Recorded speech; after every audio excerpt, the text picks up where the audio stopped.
Good morning, good afternoon, and good evening. Welcome to the channel and welcome to Death Ranks. Here I show you every death and then rank every death. And buckle up because today I'll be ranking the deaths in one of the most iconic horror movies of all time, which is the Texas Chain Saw Massacre from 1974. But enough wasting time, we've got some deaths to get to, so let's get to it.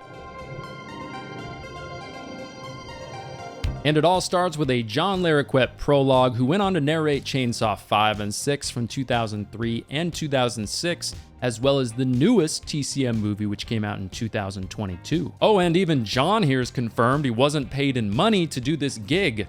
Nope, just in exchange for the good old devil's lettuce. And here we are, August 1973, where ball-hugging polyester was plentiful and the US just got out of Vietnam. After the iconic crime scene photos at the graveyard, we meet our main body bags of the day. Sally Hardesty, her brother Franklin Hardesty, friends Kirk, Pam, and Jerry the driver. The group's visiting Franklin and Sally's grandpa's grave before they make their way to the family's abandoned farmhouse. At the graveyard, they're checking on rumors that grandpa's grave might have been vandalized. Oh, and there's this guy.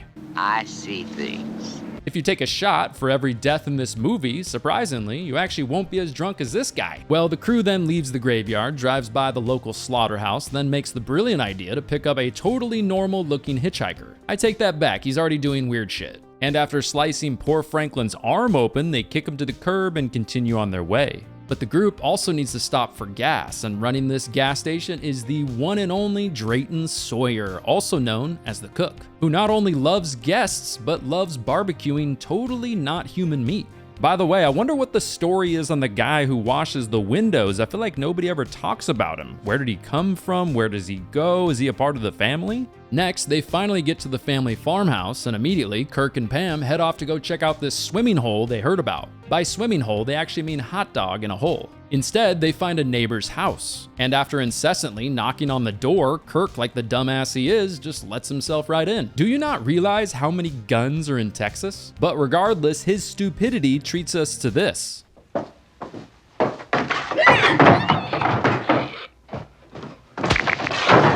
Here, we get to see Leatherface for the first time ever. Leatherface bashes Kirk's skull in twice with a sledgehammer like livestock. Then, like a sack of taters, tosses him to the side and gives us the iconic metal door slam. Nighty-night, Kirk. Just really a holy shit moment in the movie. Pam's outside worried, and then we get one of the most iconic booty shots in horror history. Then she too just waltzes her way inside, only to eventually be snatched up by Leatherface and tossed onto a meat hook.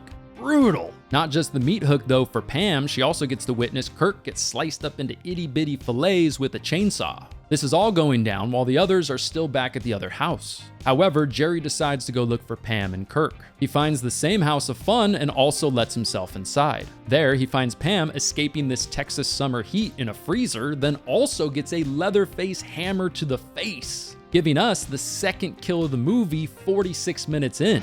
He did. Leatherface then stuffs Pam back into the freezer, which is the last time we get to see her in the movie, so I'm pretty sure she's dead. So death number 3 goes to Pam and gets counted as death by meat hook and frostbite. And all these trespassing youngsters has got the big fella pretty stressed out, so he just sits down to think about what happened. Damn it, I got blood on Dad's favorite rug again.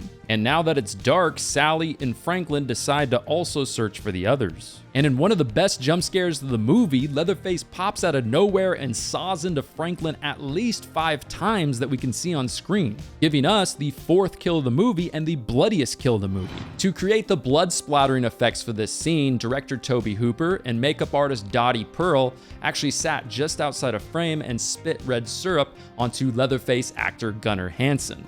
We'll get some more details on this kill in the second Texas Chain Saw movie. Sally then runs into the house, says hi to a couple rotting corpses, then out of the house, eventually ending up at Drayton's gas station. Drayton bags her up and brings her back to the house for supper. After the iconic dinner table scene, reuniting with the hitchhiker and meeting Grandpa Sawyer, Sally shows once again how big of a fan she is of dramatic exits and hops out of the window and runs down the road.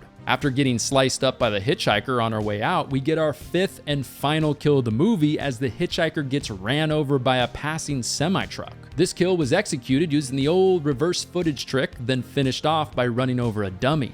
Sally and the truck driver then narrowly escape Leatherface. The truck driver then throws a wrench at Leatherface's head, which makes Leather drop his saw onto his own leg. A truck passes by and Sally hitchhikes her way the hell out of here. Then Sally narrowly escapes only inches from being another Leatherface victim, screaming with pure joy like me when that morning coffee hits the bloodstream. Leatherface then shows off his iconic dance, which also signals that the big guy and some of the others are still left at large. So those are the deaths in the original The Texas Chainsaw Massacre from 1974. And now it's time to rank them.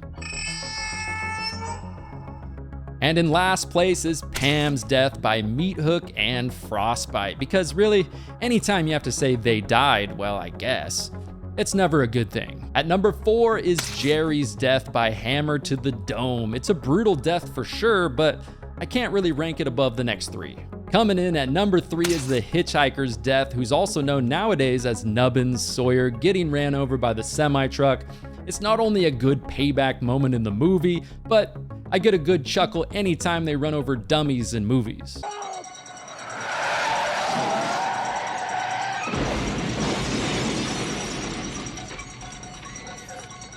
At number 2 is the most iconic, shocking, and graphic kill of the movie in my opinion. However, it's not my favorite kill of the movie, which is Kirk's disturbing death to Leatherface's sledgehammer.